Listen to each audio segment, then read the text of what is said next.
Sometimes, sometimes I just have to wait until I am sure that my computer is recording, and sometimes that takes a moment. Hello there, Dr. Charlie here. Welcome to today. Let us take 3 deep breaths and get right into it. Breathe in to the bottom of your belly, fill it up like a balloon, and release. If there's anywhere that hurts on your body, squeeze it back and breathe into that. And release in the opposite direction you breathe through it. And then do it reverse. Reverse that through the part of your body that may ache a little bit. Breathe through it. Squeeze it and release. Well.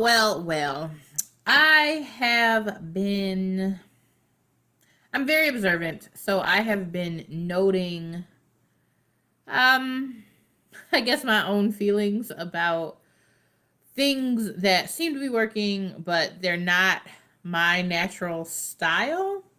That may not make sense. There used to be a time when I'm a good writer, a good writer could get doors opened based on the strength of their good writing.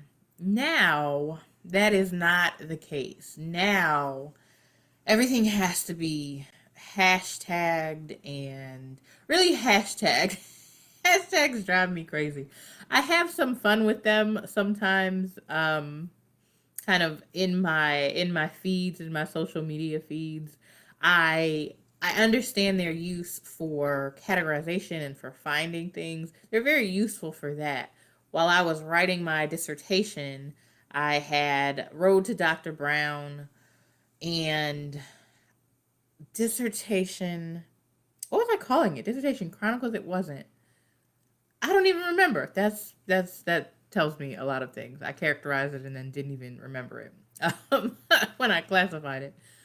But the idea of hashtagification, of hashtagging everything, there is there's a need to be seen. There's an external stimulus that I think is beginning to make up the core of people, so that younger people mostly don't actually have a core self inside them.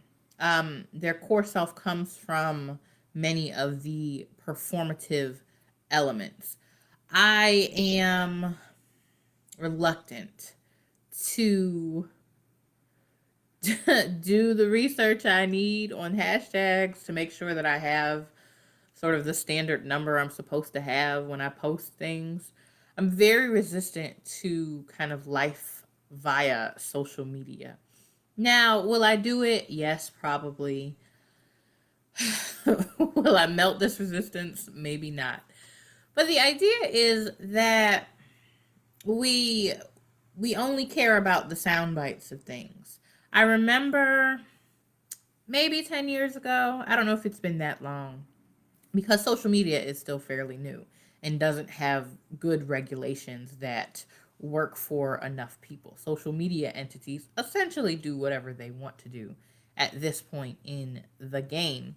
But I remember when people started talking in text message speak, um, in at least 2009, so it's slightly more than 10 years ago. I had a group of kids, a group of teenagers, and one of the things I had to tell them was you can't talk in text message speak on job applications because it might say like BRB, be right back, or might say IDK. You can't put that on a job application. You need to use your words. And that was about the same time where things took on this sort of hyper everything, like this really big exaggerated extent in for regular things. If you say this is the best bowl ever, well, what if there's a bowl that comes along behind it that is even better? What is that?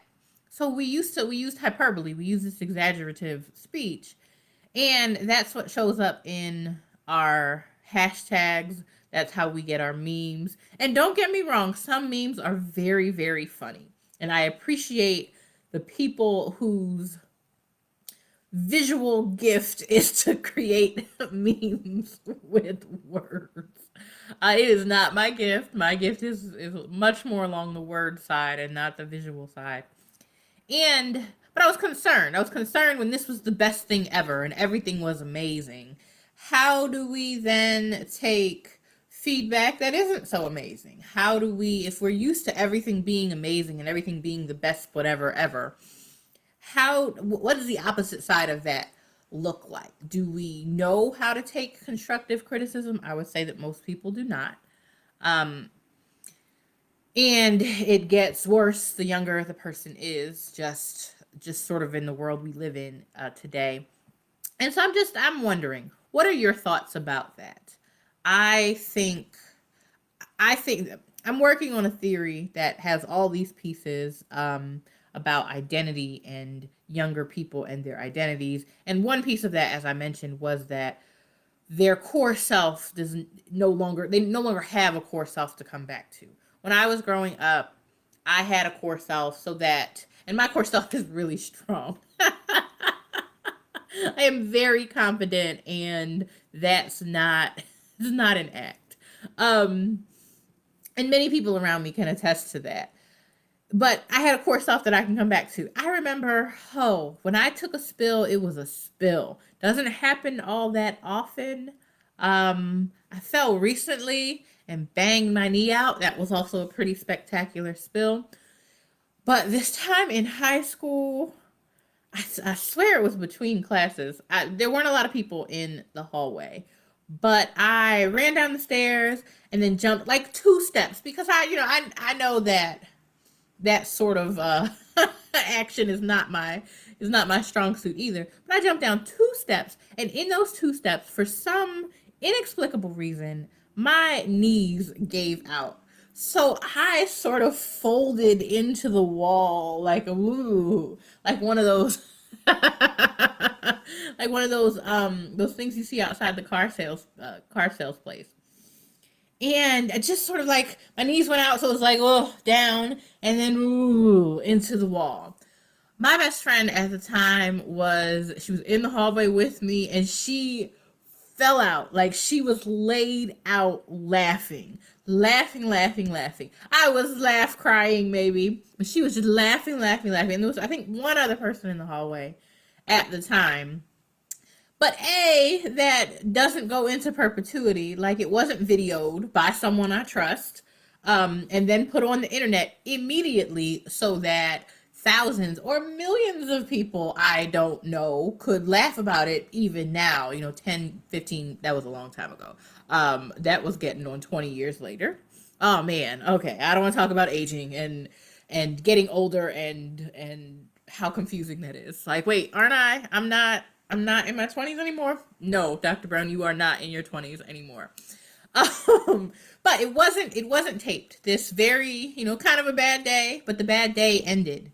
The bad day didn't go on forever and ever and ever. And I had an internal core sense of self. And I'm not sure that younger people today have that same internal core sense of self. And that is partly social media and technology and all of that. There's a lot of things I'm pulling together for this theory. But just thinking about that. So then we hyperbolize everything. Everything is the best day ever, is the best whatever ever. But what is a step back from that? What if something is decidedly average and it's being called amazing? That is also what we've said to millennials. That is the end of the road, or the next step. That's a couple steps down the road of giving medals for just showing up instead of like the first, second, third place.